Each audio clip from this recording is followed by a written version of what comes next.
Jaya Katuang, pengkhianat atau pahlawan yang terlupakan. Dalam setiap kisah kejayaan, selalu ada nama yang dikubur dalam label hitam.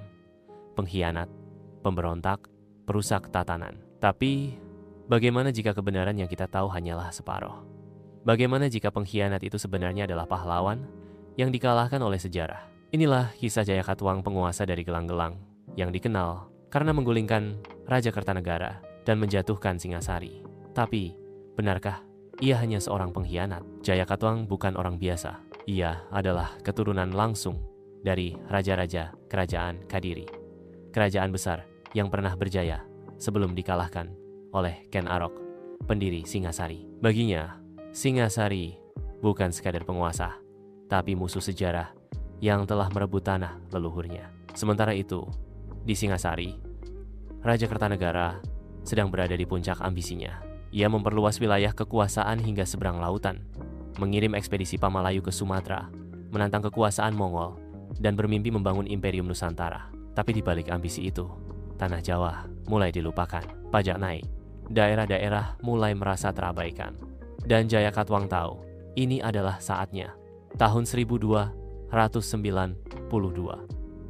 Jaya Katuang menyusun siasat. Ia kirim pasukan kecil, menyerang dari utara sebagai pengalih. Kertanegara terpancing, mengerahkan pasukan utama ke utara. Dan ketika ibu kota Singasari kosong, Jaya Katuang melancarkan serangan besar dari selatan. Dalam sekejap, istana Singasari jatuh. Raja Kertanegara terbunuh. Singasari runtuh. Jaya Katuang naik tahta. Ia mendirikan kembali kekuasaan Kadiri. Bagi sebagian orang, ia adalah pembebas. Tapi bagi para pendukung Singasari, ia adalah penghancur. Namun, cerita belum selesai. Salah satu menantu Kertanegara, Raden Wijaya, berhasil lolos. Ia mencari perlindungan ke Madura, kepada Arya Wiraraja. Lalu dengan strategi licik, ia pura-pura tunduk kepada Jaya Katuang. Sebagai imbalan, ia diberi tanah di hutan Tarik, tempat yang kelak dinamai Majapahit. Beberapa bulan kemudian, pasukan Mongol dari dinasti Yuan tiba di Jawa.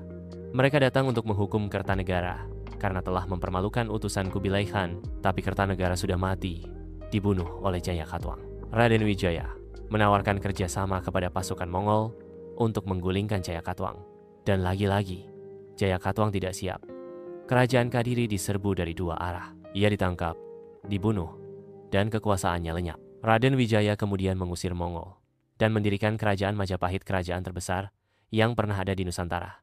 Sejarah mencatatnya sebagai pahlawan. Sedangkan Jaya Katuang hanya disebut sepintas sebagai pengkhianat. Tapi benarkah Jaya Katuang seburuk itu? Ia tidak membunuh demi kekuasaan pribadi, tapi demi membangkitkan kerajaan leluhurnya. Ia melawan kerajaan yang dianggap merampas haknya. Ia ingin mengembalikan tatanan yang pernah ada sebelum dihancurkan oleh Ken Arok. Namun sejarah ditulis oleh pemenang, dan Jaya Katuang kalah. Hari ini, kita mengenalnya sebagai tokoh jahat dalam sejarah Singasari dan Majapahit. Tapi barangkali, di mata rakyat Kadiri, Jaya Katuang adalah pejuang terakhir. Pahlawan yang melawan arus kekuasaan, meski akhirnya ditelan gelombang zaman. Sejarah adalah suara yang ditulis oleh mereka yang menang. Tapi kebenaran seringkali tenggelam bersama mereka yang kalah. Jaya Katuang mungkin bukan pahlawan dalam kisah Majapahit, tapi ia bukan sekadar pengkhianat. Ia adalah potongan dari kisah besar Nusantara, potongan yang tak boleh diabaikan.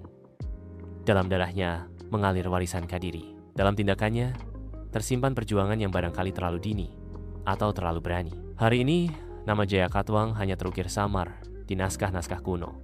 Tapi setiap kerajaan besar selalu berdiri di atas runtuhan kerajaan lain. Dan setiap pahlawan bisa jadi hanya pemenang yang belum dikalahkan. Jadi, siapa Jaya Katuang bagimu? Pengkhianat atau pahlawan yang dilupakan waktu?